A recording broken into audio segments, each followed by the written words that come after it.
Hey guys, welcome back to channel अवेल speaks cricket. और आज का जो मैच था बहुत ही ड्रामेटिक मैच था और ऑस्ट्रेलिया वर्सेस अफगानिस्तान का मैच था।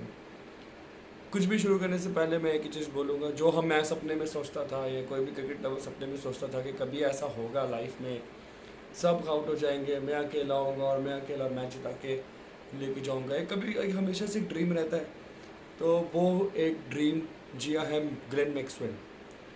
क्या मैच खेला है वो आदमी, अकेले दम पे लंगड़ा, हैमस्ट्रिंग में इंजरी, चल नहीं पा रहा है, खड़ा नहीं हो पा रहा उससे, अकेला सिर्फ 4 और 6 में डील करके वो आदमी पूरा मैच खा गया अफगानिस्तान के हाथों से।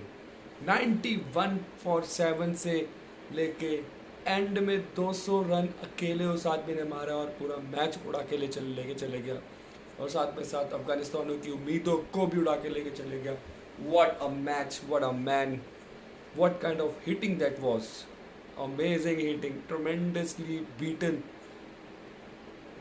मतलब वो समझ नहीं पा रहे थे अफगानिस्तान के करना क्या उस आदमी के साथ। 19 ओवरों में 91 रन, और जिस ऑपोजिशन टीम की 7 विकेट गिर चुकी है वहाँ से आपको 292 रन का स्कोर चेस करना है, वो कर गया वो आदमी। और अकेले 200 रन मार के पूरा रुख बदल दिया और अपना स्पॉट अकेले दम पे। It was not Australia versus Afghanistan, it was Glenn Maxwell versus Afghanistan. That was one of the finest ever innings that I have seen. इससे बड़ा चेस ना कभी इतिहास में हुआ है, और इससे बड़ा चेस ना कभी इतिहास में, मुझे तो नहीं लगता कि क्या कभी ऐसा चेस होगा कि चेस में कोई 200 रन मार गया। Unbelievable hitting, unbelievable will power, unbelievable determination. क्या वो कॉन्फिडेंस के साथ, क्या स्पिरिट थी कि मेरे को वहाँ पे खड़ा रहना है।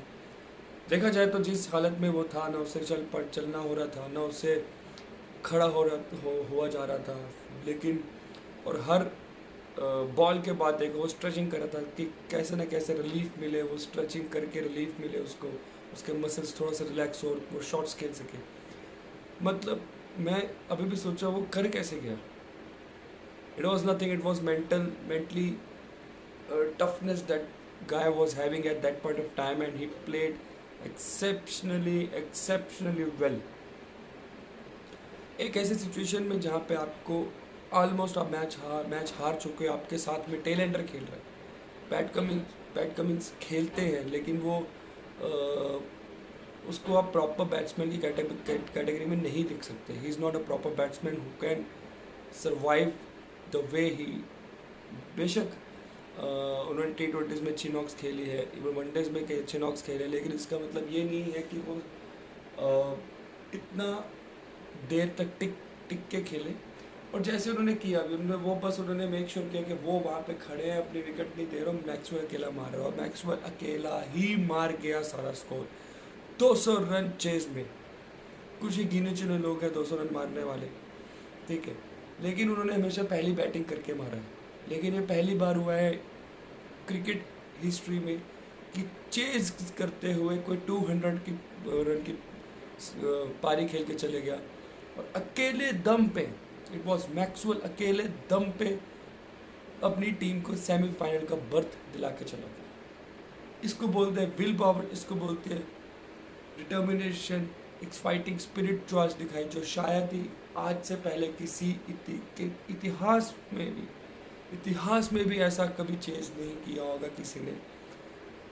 हिस्ट्री में ऐसा चेज नहीं हुआ। Stunned by his batting, stunned by his batting. But इसमें भी बट है।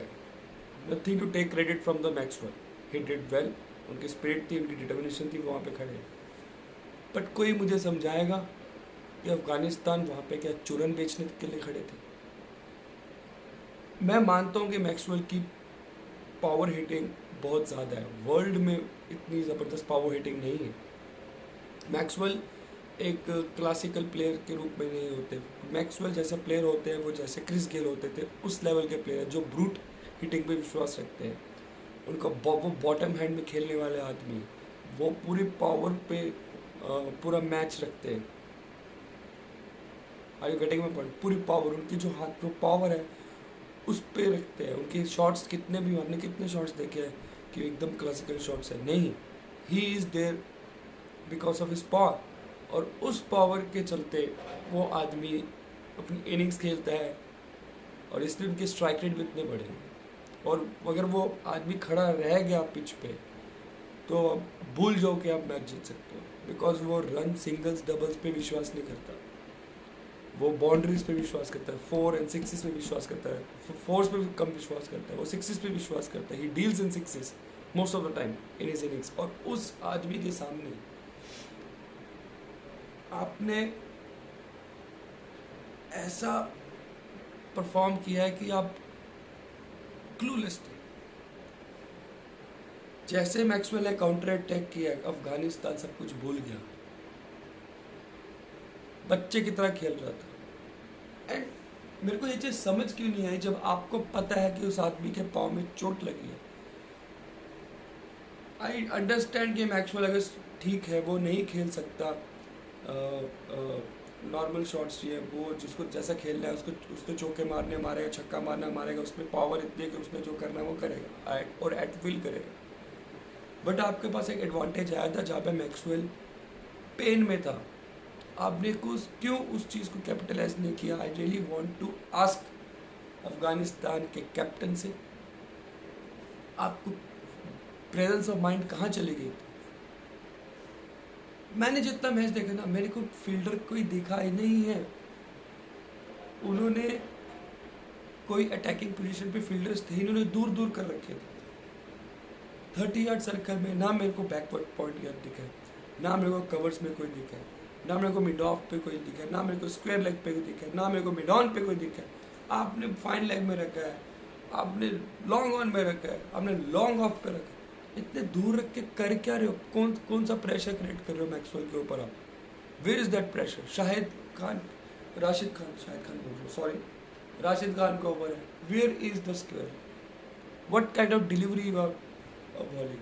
Why, where is the pressure?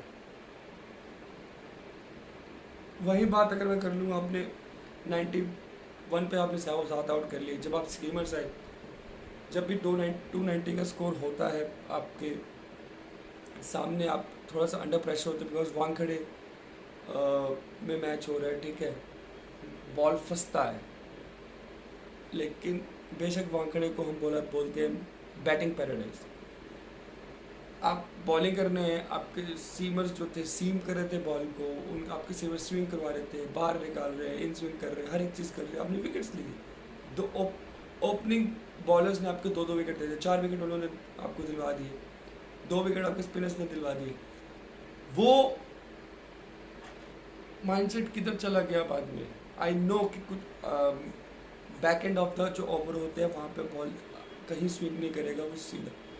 Where is the slower cutters? Where are the leg cutter? Where are the off cutter? Where were the deliveries on the block hole?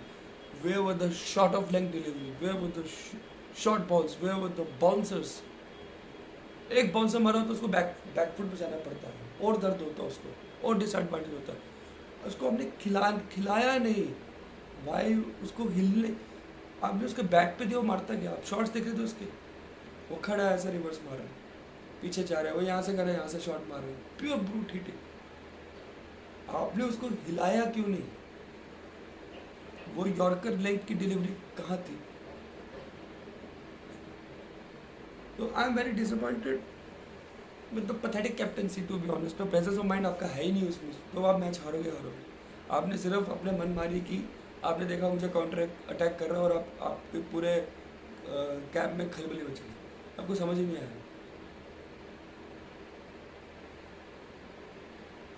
जितनी मेहनत की थी आपके बैट्समैनों ने, आखिरी के 10 ओवरों में 96 रन मारे थे, वो सब आपने पानी में ज़ाया कर दिया। जितनी मेहनत की थी बेचारों ने सारी ज़ाया कर दी।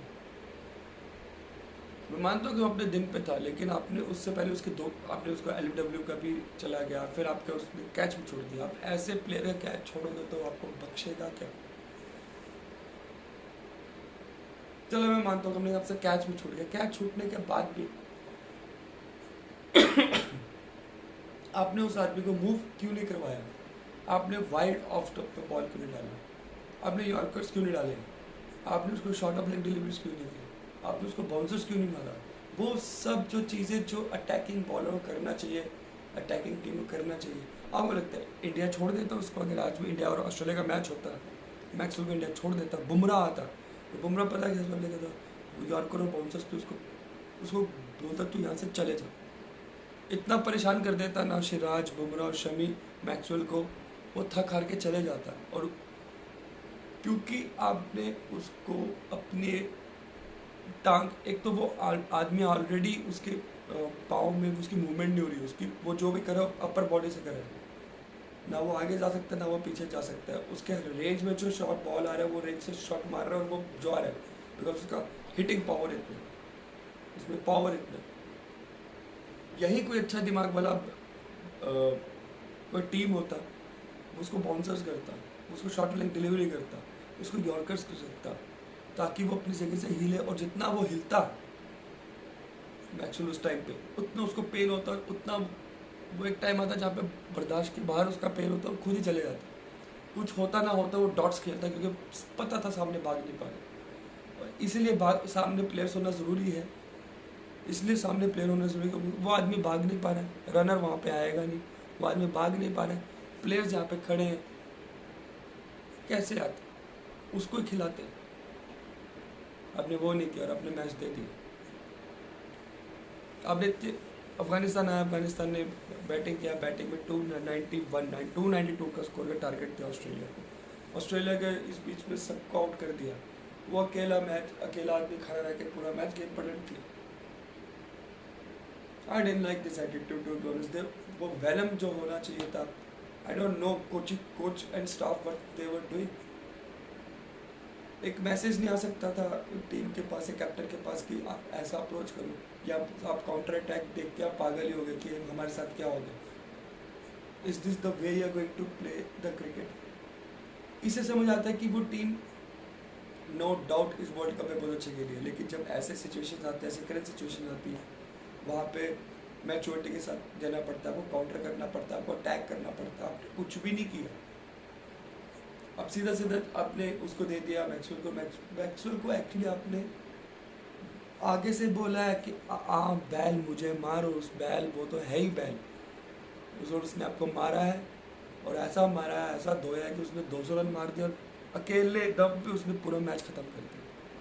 But very well batting, I really enjoyed watching that person. जिस तरह का बैटिंग किया उसने, जिस तरह के उसने शॉट्स मारे अकेले दम पे, लंगड़ा होके उसने जो खेला है, ठीक है, दर्द में गिर रहा है, मर रहा है, पड़ रहा है, लेकिन जो फाइटिंग स्पिरिट उसने नहीं छोड़ी है मुझे देख के। मतलब in recent times in ODI cricket मैंने ऐसा फाइटिंग स्पिरिट, ऐसा फाइट बैक, ऐसा कम बैक नहीं देखा है। Not in recent times, in history of the any cricket में मैंने ऐसा फाइटिंग स्पिरिट और ये सब नहीं देखा। It was amazing to see the guy hitting these people, but these people were so dumb they couldn't capitalize his injury and they lost the match. So now best of luck. They have Australia moved to the number 3 and I think they have qualified for the semi-finals. Now the match is between New Zealand, Pakistan, Afghanistan. Let's see क्या होता है इसमें, whatever the result is going to be. And I'm as an Indian fan, I don't think anybody can cause a threat to us. So I'm chill. I'm just waiting everybody to come and let's wait for the match and let's see how these guys gonna play. तब तक के लिए video देखिए, like करिए, subscribe करिए। कुछ suggestion हो, कुछ कमेंट्स हो, कुछ पूछना हो तो मेरे को ज़रूर मैसेज करिए। Thank you so much.